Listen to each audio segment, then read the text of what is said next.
Adamantium Shadow Poo!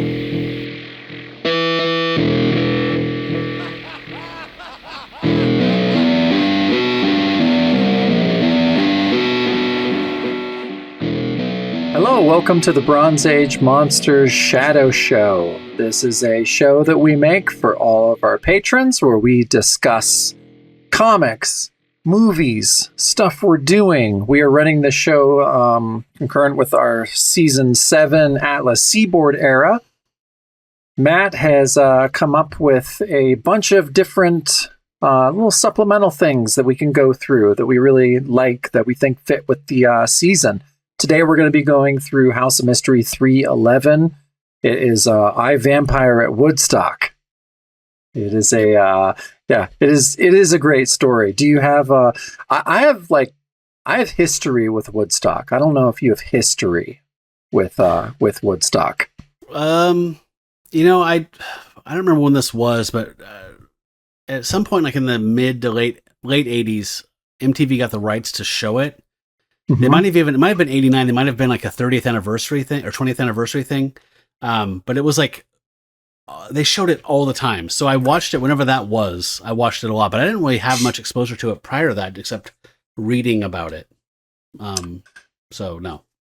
So we recorded it. I think they aired it once, like on PBS, like OPB aired it. And we had recorded it on VHS.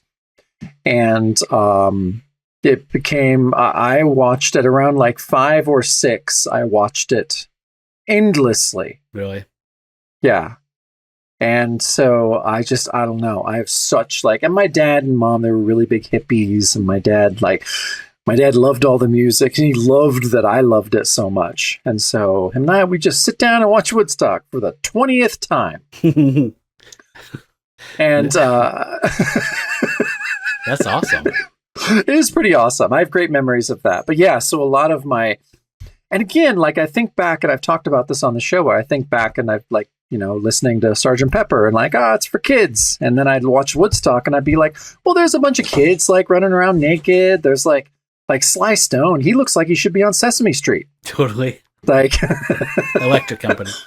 Yeah, he just wants to take us higher. This is all good. So no, I absolutely loved that movie, and I've seen it more times than I can count. So this was great. This was great to read. So this must be like a flashback for you. It's total flashback.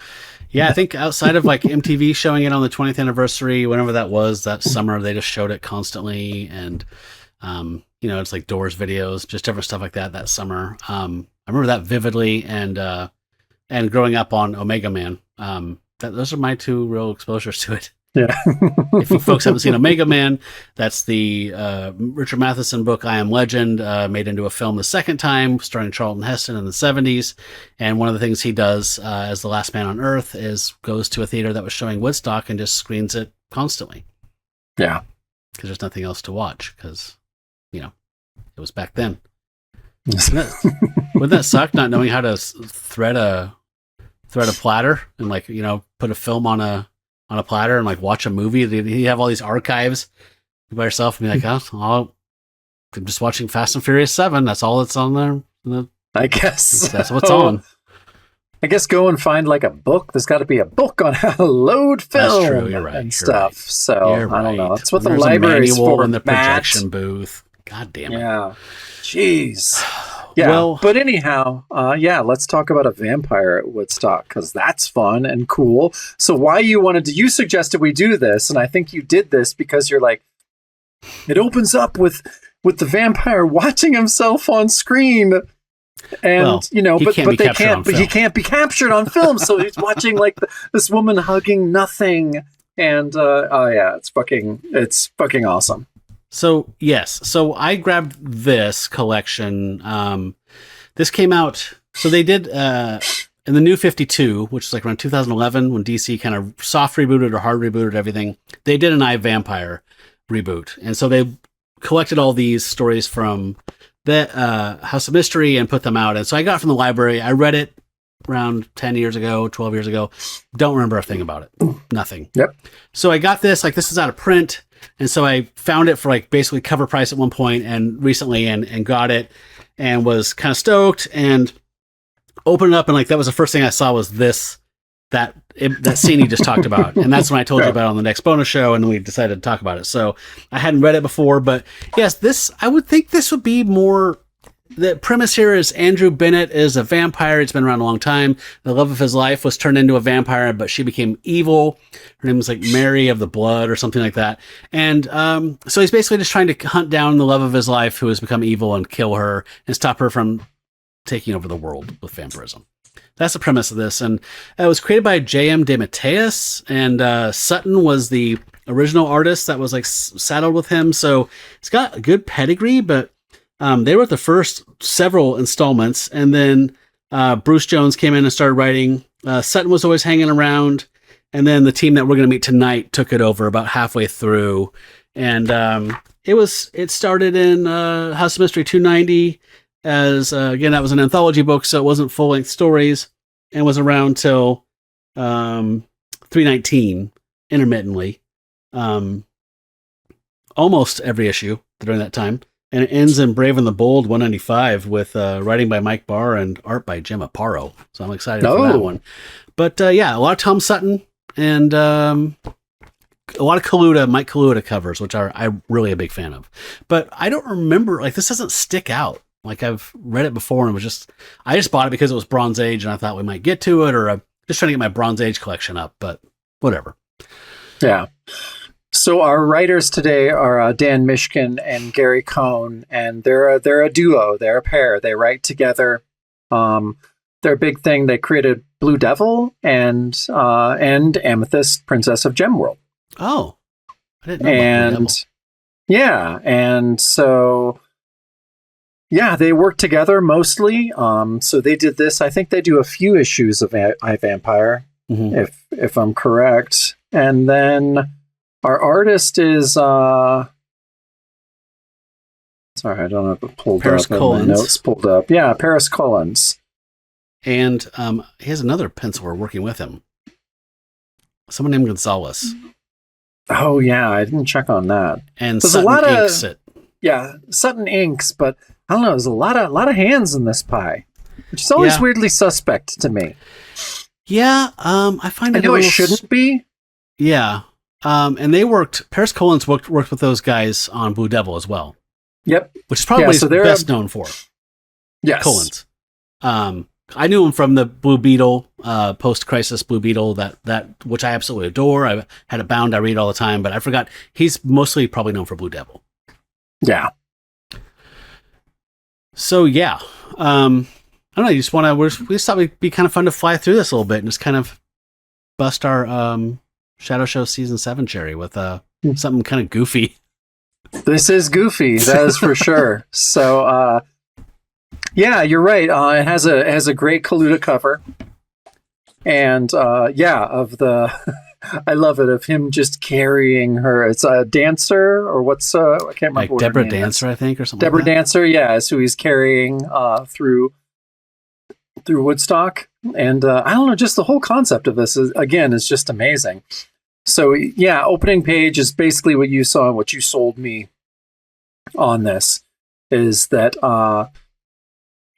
so Andrew Bennett, he's sitting in a screening of Woodstock, and I like in that first panel you see behind him, like, people are like nodding off, like it just seems like just a bunch of junkies and weirdos watching Woodstock.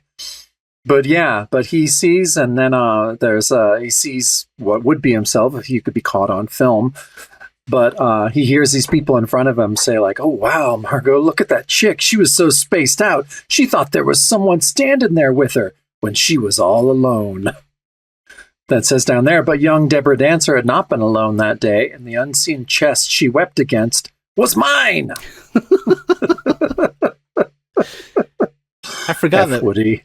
Woodstock, they did have the quad vision, right? Like the split screen, quad screen. They did all that. Yeah. I forgot about that. I just registered, like, no, Matt, you're looking at a comic of a film. Like, it shouldn't look like a comic. I totally forgot about that. So I guess this guy, dawn was coming, so he had to duck into a grindhouse theater, and so he fell asleep in there, and got out from the sun and woke up, and it was full of junkies and stoners watching Woodstock, and that's hell of a way to wake up. So what year is this that he's in now, watching Woodstock? Is this it like supposed to whatever, be 1980, whatever? 82, yeah. Okay, so so this is a flashback too. So it's been a while then. Yes. So this is like, the Hollywood Theater here in Portland went on hard times in the 70s, and they survived by showing 2001: A Space Odyssey on 70 millimeter for 15 years. Like, that was the only thing they showed. And that was how they kept the lights on.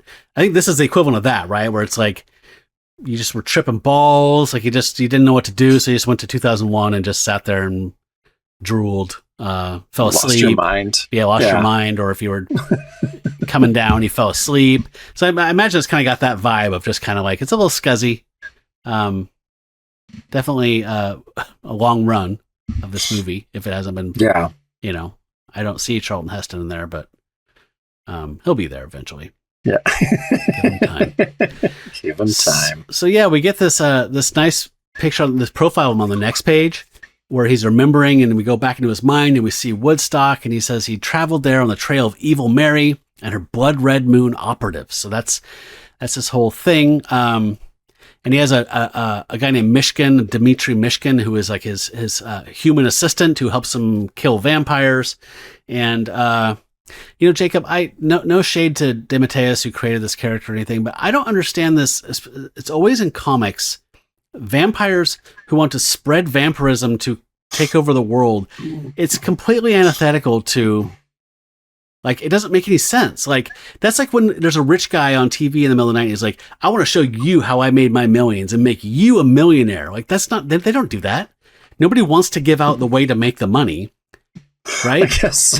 You wouldn't want to invite a bunch of people to your table if you're immortal and you need food and there's a planet full of cattle.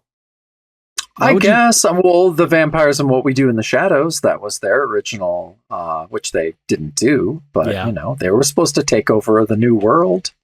Yeah, I don't understand the idea of like spreading your thing, like. Well, spreading your thing, but then maybe having the chattel, that you can feed on. I don't know. Maybe it's just, is it more of a world taking over than a like converting everyone to be a vampire? I don't know. Yeah, it might be. It always seems to me like it's just like, it's like telling everybody about your favorite restaurant. Like, God damn it, I can't even get in here anymore. It's all assholes and elbows. So it always seems to me like if I were a vampire, I wouldn't fucking tell anybody. I wouldn't convert anybody except a couple cool people. I don't know. Anyway. So yeah, he's arrived there, and we see this girl, and there's like some hippie friends of hers like looking in this weird bus. And man, some of the writing in here is hilarious. Sorry, Moses is trying to knock over dishes. I had to throw something at him. It's just what happens. There's never a wrong time to parent. Don't worry. Yeah. Get down. So this dude's like talking to Deborah, and he's like, "Hey, you guys, Scarf and I loaded this school bus. Let's see if we can take a peek inside." And the female in question's like, "Howie, don't. It looks kind of creepy." And he's like, "Hey, man, come on. We're all here for some peace, love, and rockin'." And then a vampire comes up to one of his hippie friends, and he's very clearly a vampire with red eyes. And he's like, "Whoa!" He's like, "What you looking for, little bro?"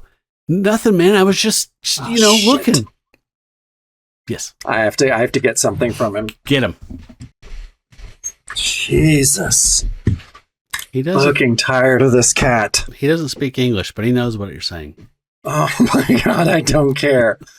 He's knocking over dishes. I throw my chapstick on him. The chapstick breaks. He starts to eat it. He's just like scarfing it down. It's like, motherfucker, stop. Oh my God. So, sorry. Okay. Take no two. Worries. Can we take a 2 on that? No. I'm going to make you go like 25 times fast. You're going to be like Keystone Cop, like running around. Like, fuck you, Moses. Good stuff. Yeah, good. Awesome. So yeah, one of the hippie guys is looking in this weird bus, and this creepy hippie goes up to him and approaches him. He's like, "What you looking for, little bro?" He's like, "Nothing, man. I was just looking." And they're like, leave him alone. He wasn't hurting anybody.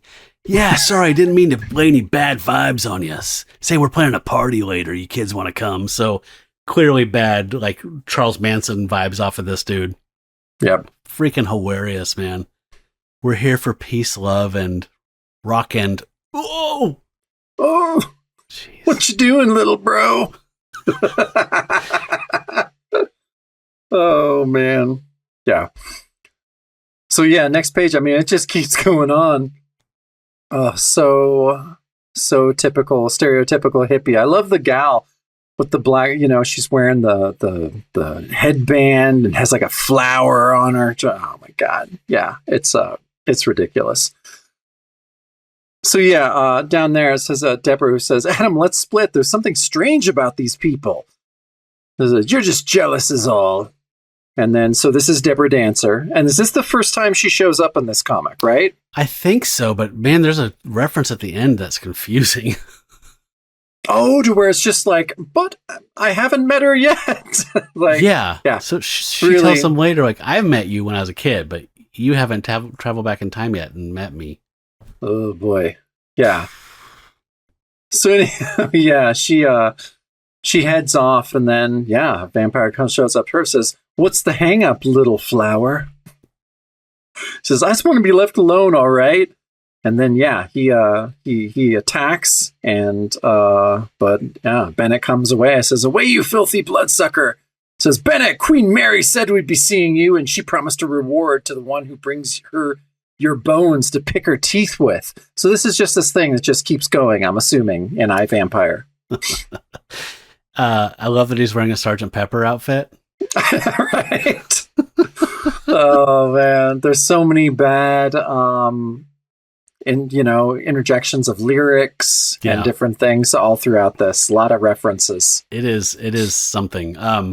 We're mostly going to skip the narrative text here because it's not offering a bunch, and the dialogue's way funnier anyway. So so he grabs the Sgt. Pepper dude and impales him on a tree branch.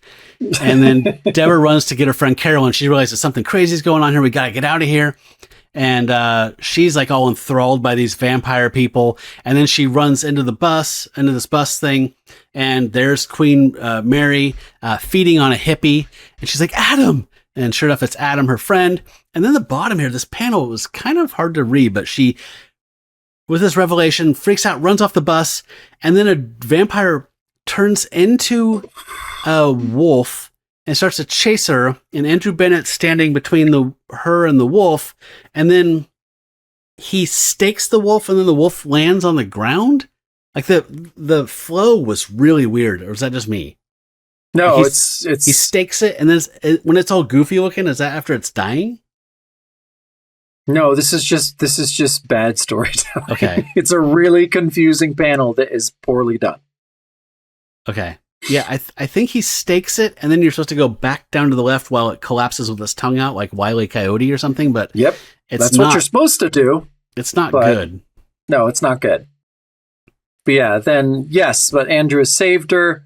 But this is where they meet, even though we find out later. But she says, "Who are you? I feel as though I know you from somewhere." Like he says, from your nightmares, perhaps. But come with me now. We haven't much time. And so, he's trying to get her out of there. But then we see, who's this? Okay, these are Mary's blood army. They're still trying to come for Deborah. His psychedelic hearse. His psychedelic hearse. What the fuck is going on? That's right. So, that's where his hearse is, where his coffin is. And they're sleeping. And then, one of the hippies breaks in with a crowbar. But then, her scream wakes up Bennett, and he attacks and throws him out. Yeah, I don't get it. So it's sunny, but I don't know. Let's not poke holes. Let's just enjoy the ride. Yeah, I think between panels we're supposed to infer that that dude burned up. Or gotcha. Or he's a thrall, and he just got knocked out, and he seems like a thrall. Okay. Anyway, I love the psychedelic hearse. Like at first I thought it was an ice cream truck, and then I was like, oh no, there's a hearse, and then that's coffin in there. God damn! And who uses a Why does he have a crowbar? Was he just opening it with a crowbar? And he... So it's like an onion. Like the more you peel off of it, the more questions I have about what's going on. Yeah. So he says, lady, please close this box. And then so later, after he's got some sleep and the sun is set, he comes out and explains, hi, this is Mishkin, my guy, and blah, blah, blah. And he's like, I'm going to leave you with him. He'll keep you safe. And she's like, man, I saw it, but I don't believe it. Vampires. And here where the air's supposed to be filled with love and harmony. But what about Mr. Bennett? Why is he so different from the others? So he's a good vampire. And so he walks into the crowd while, I don't know, Country Joe and the Fish are playing or something. And he walks up behind this dude that in a dashiki. He looks like Brother Voodoo, but with red eyes. And he just sneaks up behind this dude and just pulls a stake out and just stakes him through the dashiki. And he's like, ah! And then this whole thing just made me laugh. It's hilarious. And so Deborah hasn't paid attention. She's crept off from Mishkin and went back to find her friends, I think to warn them or something, to try to save them from hanging out with these vampire hippies. Is it weird to you? I don't know why. One of the funniest things to me is Mishkin just eating a hamburger for no reason. Why? What a weird note to put in there. Is that reminding us that he's a human? He's not another good vampire? I honestly didn't know. I kept looking at them like, why does he have a fucking hamburger? I don't understand. Well, and he's wearing a green suit at like Woodstock, and he's got, snow on the mountain. He's a white-haired old dude, so he's just so hilariously out of place. So next page, Deborah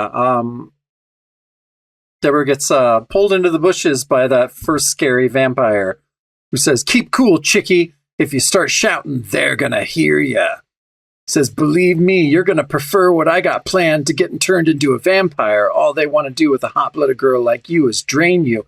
And that seems like but then, Mishkin stops some gross stuff from happening by, he put down his hamburger and picked up the crowbar and does God's work there. And but then she's scared and escapes. But Bennett shows up. What is he? And he says, you cannot have these children. They're under my protection now. You'll do no harm in this place unless you stop me first. Then he says, your mistress will consider me a far more valuable prize, I'm sure, if you can catch me, that is. So he turns into a bat. The rest of them turn into a bat. It's Bat Chase. It's Bat Chase. Yeah. Which I would hope would have a really funky theme song.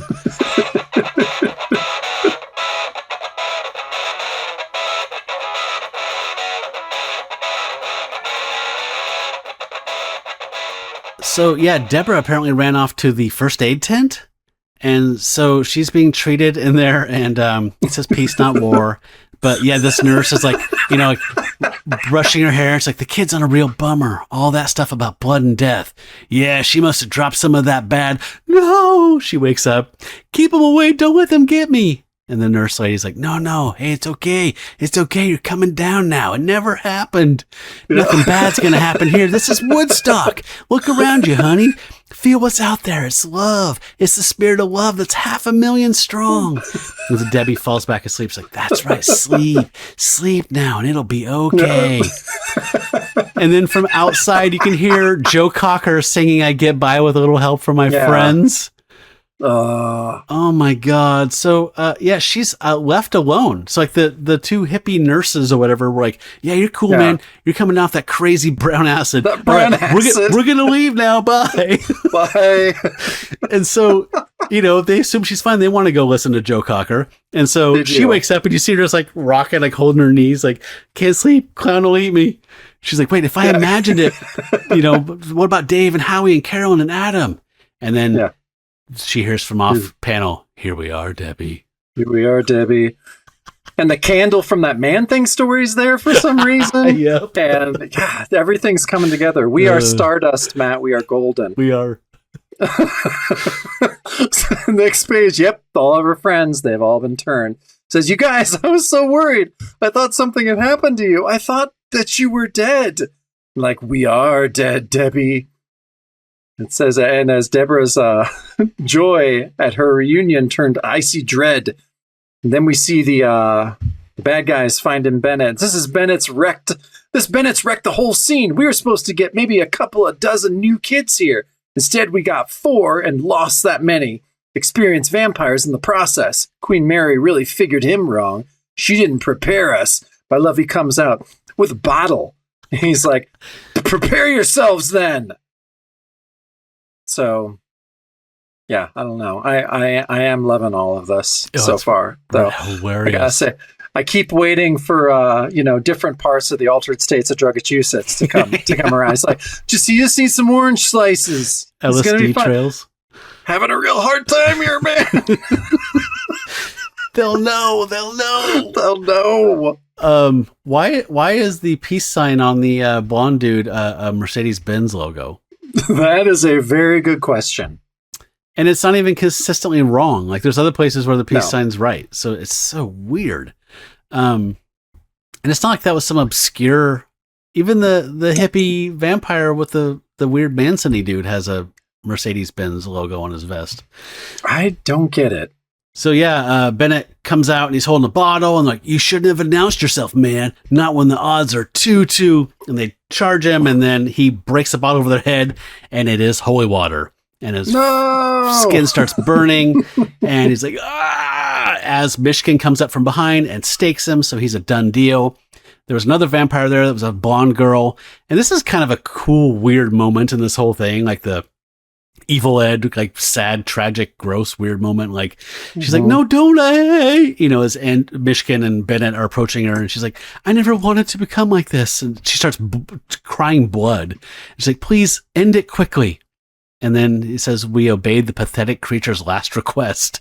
Ugh. So that's kind of heartbreaking. Yeah. And then the last panel on this page, they check Mary's thing and she's gone. So she's already escaped. It says while elsewhere, and we go back to the Vampire Quartet to say, join us, Debbie. It's wonderful. There's power beyond your dreams, ecstasy when you taste the rich, warm blood. And she still thinks she can save her friend. She said, no, it's not you talking, Carolyn. Those aren't things you ever wanted.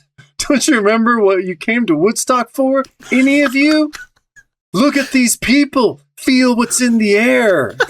Now, I'm trying to think of who would be playing on stage. Now, I mean, it might as well be the Banana Splits, honestly, at this point. So, oh my God. They're like, that no longer matters to us. But it's got to. You're a part of it, and it's a part of you. David Howie, don't you feel it? You can't reject it. David Howie. This is okay, but I'm going to read this narration because it is fucking hilarious. Oh my God. The music. Oh, it's Hendrix. Okay. I forgot about this. The music of Jimi Hendrix filled the night. He actually played at the dawn, but I'm just saying. Okay. The music of Jimi Hendrix filled the night and filled 500,000 souls with its driving crescendos. And they're like, I can't, man. The psychic power of the singular moment in time rose and swelled, becoming a titanic crashing wave that was the spirit of an age. Hendrix is playing the Star-Spangled Banner at this point. Yep. Says, those who shared that spirit rejoiced in their epiphany, while 4 young souls longing to join in, but no longer able, drowned in a sea of peace and love. Yep. Dawn breaks. There you go. Oh, that's what happened. I didn't realize it was dawn. Right? Like, because he plays like as the sun's coming up, I thought, in the actual Woodstock. I thought so maybe they really did get it. You thought that the peace and love like melted them? I thought I thought Hendrix Cosmic Blues somehow melted them. He plays Spanish Castle Magic and they just melt. Oh man. But it says they drowned in a sea of peace and love. I mean, okay, well, maybe your explanation makes way more sense. It does. That's awesome. Even though I don't know, I kind of like yours. Don't they traditionally turn to dust in the sun? Like this, maybe, I thought this was a whole new thing going on. Well, maybe Hendrix's power. He has power. Maybe his power is to melt vampires with his guitar. Too soon, then. Yeah, we did. Then we get this weird cosmic confrontation where Deborah is confronting Mary, And Mary's like, "You're responsible for this girl. Because of you, I have failed here. And for that, you will pay and pay and pay." And it's just very Ditko-y, Kirby, weird, spacey kind of Doctor Strange shit. And then Bennett appears and makes it even worse with his own blue plasma emanating out. Like, "No, Mary, you'll leave the girl alone. Battle me if you wish. And when the dawn comes, it can take us both. See, dawn has not come yet, Jacob." Oh, well, I was wrong. I mean, I'm actually right, but I know you're right about the history, not right about. No, I was wrong. It was peace and love that melted those vampires. It makes it way funnier. It does make it way funnier. You are correct. And then she says, "Curse you, Andrew. This game of yours must end someday." But it was no game. And she knew I would gladly die a final death if I could take her with me. And the sun has officially started rising. Now she has a sheen of Ditko dots and Kirby crackle. Like, the choices here are so strange. So she turns into a bat to escape from the sun rising and flies off. And that's when Deborah hugs him, which is what we saw in the beginning. And then he comes out of his reverie, and we see the film version of that, of her hugging nothing. "Deborah never returned home, but stayed with me and Mishkin, joining our crusade. Months ago, I'd left those two behind me, thinking to protect them. Instead, I'd only cut myself off from my closest links with humanity." So we don't know what was going on in recent installments, so we don't get that. But yeah, it turns out... yeah, did we miss a thing where he says basically, I'm going to travel back in time and meet her as a little girl? Did we make? I think we missed that. I don't understand. I think we missed that. I don't understand. I think he when she first says, like, "Man, I feel like we've met before," I think that's in the narration, but we just kind of flew over all the narration, so it doesn't matter. Yeah. Oh, you're right. Sorry, when she says, "I feels like I know you from somewhere," it says, "Indeed, it would be more than a decade before I would travel back in time to meet an even younger Deborah Dancer in 1964. All right. So, yeah, I think this was kind of a standout, as far as like goofiness. I think it was a little more straight horror kind of stuff, trying to do a kind of Marvel horror serialized vampire story, anti-hero thing. But yeah, we had to read that one because yes, that was a lot of fun. That was great. Ridiculous. Yeah, so I don't know. Like, again, I read this probably 12 years ago or 10 years ago and returned to the library and don't remember a goddamn thing about it. So I've asked other people what they're, when they ask what kind of stuff we do on the show, and I've asked them about this, and people are always just kind of like, no one seems to be really particularly impressed by this book. So I'm glad we read the one with Hendrix and Joe Cocker in it. Joe Cocker singing outside the tent. Oh my God. Yeah. The so dulcet anyway, tones of Joe Cocker wafting through the tent. Dulcet tones. Yeah. Can I show you something, Matt? Yeah, please. Because I got the ILL today. That is the collection of To Write Like a Woman that has the article or the essay in there. What was it called? It was called. I think someone is trying to kill. Someone is trying to kill me. And I think it's my husband. I think is the name. Yes, somebody's trying to kill me, and I think it's my husband. The Modern Gothic. A lot of these sound good. So this whole thing is Where's the actual title? And this is from the Willamette University Library. Oh, really? Yeah. So I had to get it from a college library, and it's cool. It's like it's To Write Like a Woman: Essays in Feminism and Science Fiction. Oh, that's awesome. It sounds awesome. Like every one of these, I was just like, oh yeah, I want to read that, by Sarah LeFanu. Let's see some of these. Battle of the Sexes in Science Fiction, on the fascination of horror stories, including Lovecraft's. It's kind of a funny title. Yeah. There's one about a boy and his dog, The Final Solution. There's one on Shelley, Mary Shelley.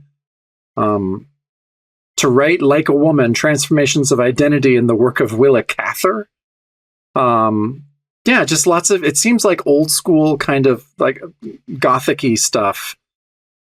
Yeah, I don't know. Sounds interesting. Yeah, it's a shame we can't just buy it, because I would buy that. Yeah, right? No, this is This is a well-used, now just in a college library. But yeah. But I will figure out a way to at least scan or take good photos of the pictures of the pages from that one. Either one I would be very appreciative of. I have no idea how old that article is, so I don't know how much of a pain in the ass it is for you to get it to me. But yeah, if you could scan it or take photos of it, I'd super appreciate it. Yeah, definitely. Okay, so that was our first Shadow Show. We're going to talk about a movie here real fast before we get out. But our next episode, I'm putting up the schedule here so you can see this, but this is what the season's going to look like. Our next episode, we're finally going to meet Gabriel the Devil Hunter, a guy that skulked around Haunt of Horror a bit and was just, capitalizing on the Exorcist craze. So we're actually reading, I think, his last magazine appearance. So this is not collecting omnibus stuff or whatever. So this is from Monsters Unleashed number 11. He was mostly in Haunt of Horror, but his last magazine appearance was Monsters Unleashed. So we're going to do that for our next one. And then after that, we're going to do a free jazz episode, which is when we're not reviewing anything or covering anything in particular. We're just hanging out, catching up, talking about music, movies, library, life, stuff like that. Something fun. Okay, so we are resuming movies, and we are pairing them with the number ones from Atlas Seaboard that we're talking about. So the Grim Ghost, I wasn't 100% sure what it was about because I didn't read it first. So I just picked something I had downloaded a long time ago. It's from Mexico. It was the third in a trilogy of movies about a hero, a kind of a Zorro type character called El Látigo, which means the whip. And there was El Látigo, and then there was El Látigo contra the Momias Assassininas, or whatever, the killer mummies. And this is the third one, the whip versus Satan. And I think it was filmed in Guatemala and around some ruins in a village. And yeah, so it's just kind of a sub-Zorro thing. And he has a whip instead of whatever Zorro does. So yeah, we were not loving this one. It was... the idea is interesting. As this Zorro type character goes to the small town because he's called there to help his friend out, an engineer. And there's a volcano erupting, and there's a woman that's accused of being a witch, and the villagers want to kill her because they think she's consorting with Satan and making the volcano erupt, which is threatening the village. And it just felt like it was a loop, of just them chasing after her, him fending them off, people saying the volcano is going to erupt, and it just spun its wheels like that for like 50 minutes. Mm-hmm. Yeah, that's exactly what it did. My favorite, the only thing that broke that for me was somewhere in the translation, it ended up, they called him Whip Man. That's right. And that made it all worth it for me. So, I did like the way Satan appeared. This is a very Scooby-Doo. Mm-hmm. There's reality. There's nothing is as it seems as far as being supernatural. Satan had like a goat mask on, and they practiced whatever their stuff in this cave. That was kind of cool. And the demons were dudes in leotards and with no shirts on and like Leatherface type masks with like fright wigs on. Like they just looked ridiculous. And we were confused the whole time. Like, are they supposed to be demons or are they supposed to be people with masks on? Turned out it was the latter. But yeah, so all was revealed in the end. It was all about, just like Lex Luthor apparently always has to be about real estate. This was about gold. It was always about gold. But I loved in the end. Yeah, in the end, it's like, oh, there's all this gold. This is going to help the whole village. The end. And you're like, I'm sure that turned out great. Yeah, that always happens. Everyone always benefits from natural resources being found. Yeah, I'm sure the richest guy said, you know what? I'm going to take this for the village, and I'm going to go to the city and cash it in. I'll be right back to my shack. The nicest of all the shacks, but I'll see you guys in 2 months. I promise. Yep. I'm going to bring back magic beans. It'll make it all worth it.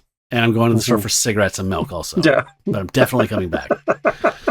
So that was a bit of a bummer, but there was some cool shots in there where like I'll probably pull a couple of shots of the worship and the weird devil stuff and like maybe stick those in the intro to the Shadow Show. Something. There was a couple cool shots, but could not recommend. So that's a for me. Yeah.